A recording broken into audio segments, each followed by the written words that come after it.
Hello viewers, welcome back to my channel Learning Literature with Priyanka. I am Priyanka Mukherjee, your English educator.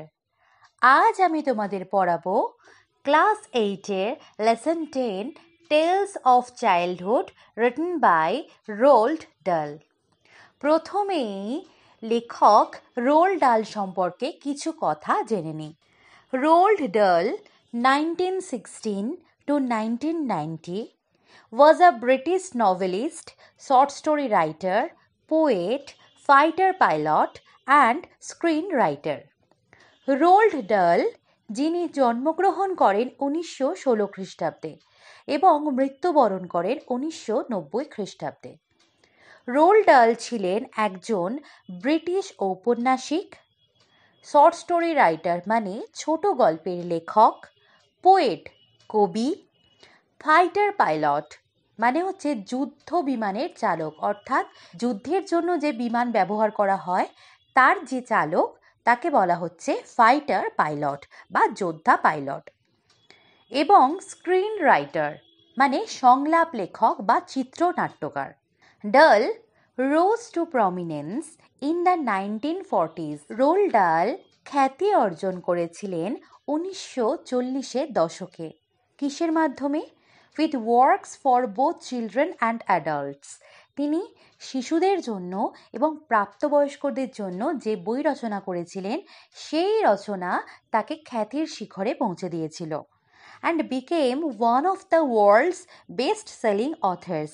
এবং তিনি সেই সময়কার বিশ্বের সর্বাধিক বিক্রিত লেখক হয়েছিলেন, অর্থাৎ তার লেখা বই সবথেকে বেশি ব্যবসা করেছিল বা সবথেকে বেশি বিক্রি হয়েছিল। His works include James and the Giant Peach, Charlie and the Chocolate Factory, Matilda, The Witches and George's Marvelous Medicine. তার রচনাগুলির মধ্যে সর্বাধিক উল্লেখযোগ্য হল James and the giant peach, Charlie and the chocolate factory, Matilda এবং the witches and George's marvellous medicine, এই বইগুলি।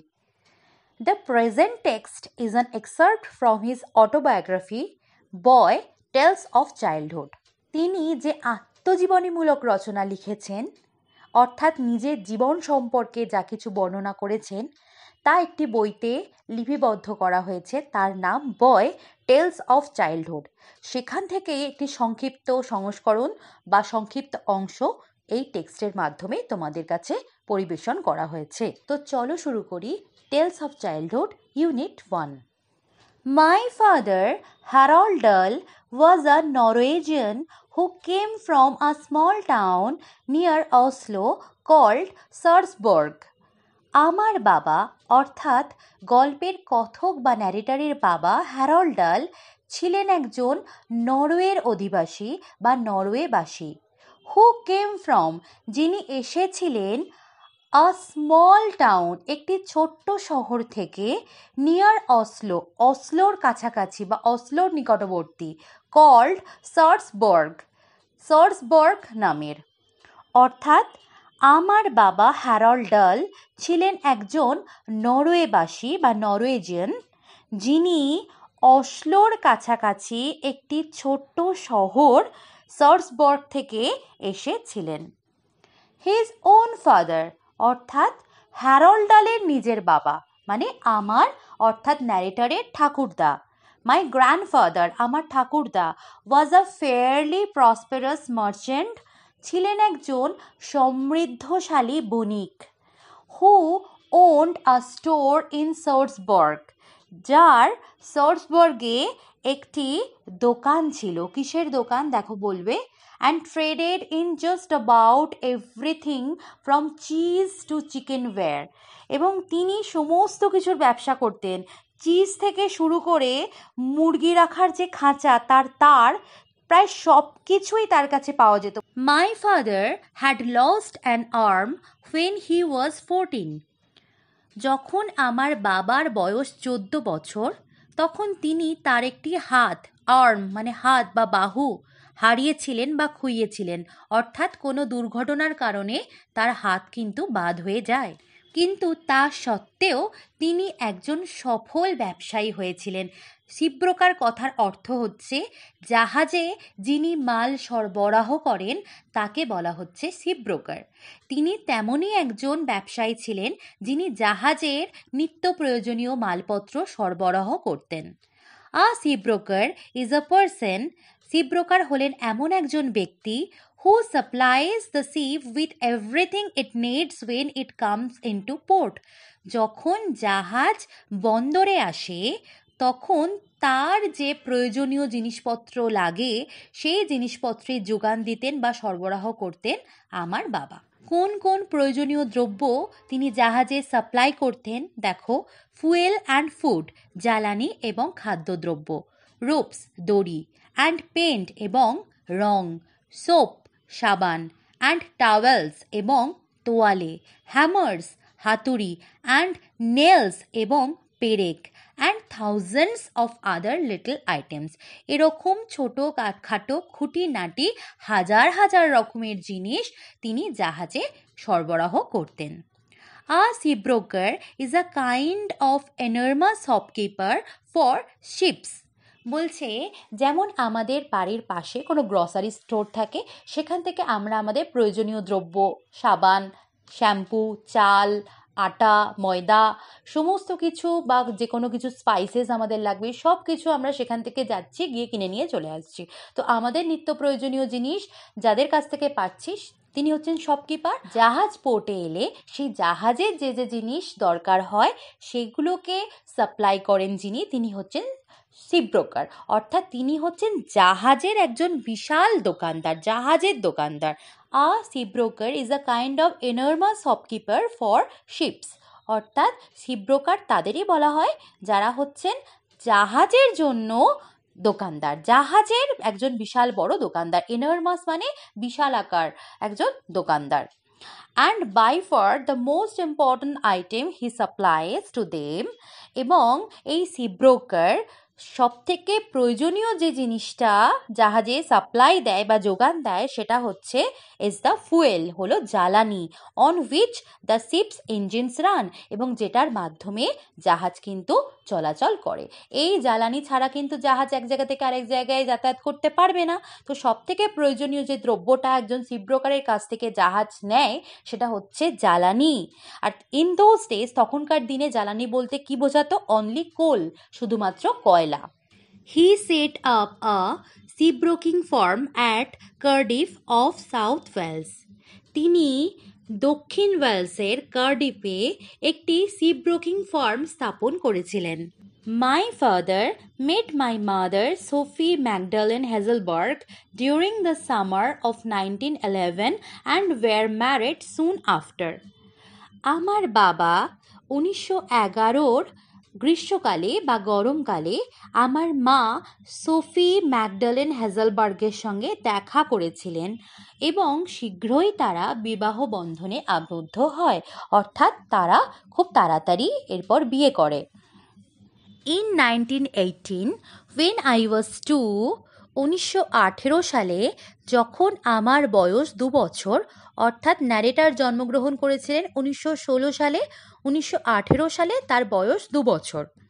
We all moved into an imposing country mansion beside the village of Rudder, about 8 miles north of Cardiff. 1918 সালে যখন আমার বয়স 2 বছর, তখন আমরা সকলে মিলে চলে যাই কার্ডিফ থেকে প্রায় 8 মাইল উত্তরে রাডির গ্রামের পাশে একটি অ্যাট্রাকটিভ, একটি মনোরম, একটি প্লেজারেবল, সুবিশাল অট্টালিকায়। ম্যানশন মানে বিশাল বড় বাড়ি। আই রিমেম্বার, আমার মনে পড়ে, ইট অ্যাজ আ মাইটি হাউস, আমার মনে পড়ে বাড়িটা ছিল বিশাল আকারের। মাইটি মানে ভীষণ সমৃদ্ধশালী, ভীষণ একটা অ্যাট্রাকটিভ বাড়ি। With turrets on its roof, এবং বাড়ির ছাদে ছিল গম্বুজ, and with majestic lawns and terraces all around it, এবং চারপাশে ছিল রাজকীয় বা জাঁকজমকপূর্ণ লনস মানে ঘাসে ঢাকা জমি, এবং টেরেসেস মানে ফাঁকা চত্বর ছিল। There were many acres of farm and woodland. সেখানে অনেক একর জুড়ে বলা হয় যে 1 একর ইজ ইকুয়াল টু 1.6 বিঘাস। এবার রিজিয়ন ওয়াইজ এই বিঘা বা এই একরের যে মানটা সেটা ভ্যারি করে। যেমন আমাদের ওয়েস্ট বেঙ্গলে 1 একর ইজ ইকুয়াল টু 3.025 বিঘা এটা বলা হয়। তো বলছে যে সেখানে ছিল অনেক একর ফার্ম মানে খামার অ্যান্ড উডল্যান্ড এবং বনভূমি and a number of cottages for the staff মানে কর্মচারী, এবং কর্মচারীদের জন্য ছিল কটেজেস অর্থাৎ কুটির বা কুঁড়ে ঘর। যেহেতু এতটা বড় বাড়ি, লন্স, টেরেসেস, এত কিছু ফার্ম রয়েছে, উডল্যান্ড রয়েছে, তো সমস্ত কিছু পরিচর্যা করার জন্য যথেষ্ট পরিমাণে স্টাফেরও প্রয়োজন, এবং তারা থাকতো কটেজগুলোতে বা কুটিরগুলোতে। Very soon the meadows were full of milking cows and the sties were full of pigs and the chicken run was full of chickens. খুব শীঘ্রই দ্য মিডোজ মানে গোচারণ ভূমি, যেখানে গরু বিচরণ করে সেই জায়গাগুলোকে মিডোজ বা ঘাসে ঢাকা বিচরণ ভূমি বলে।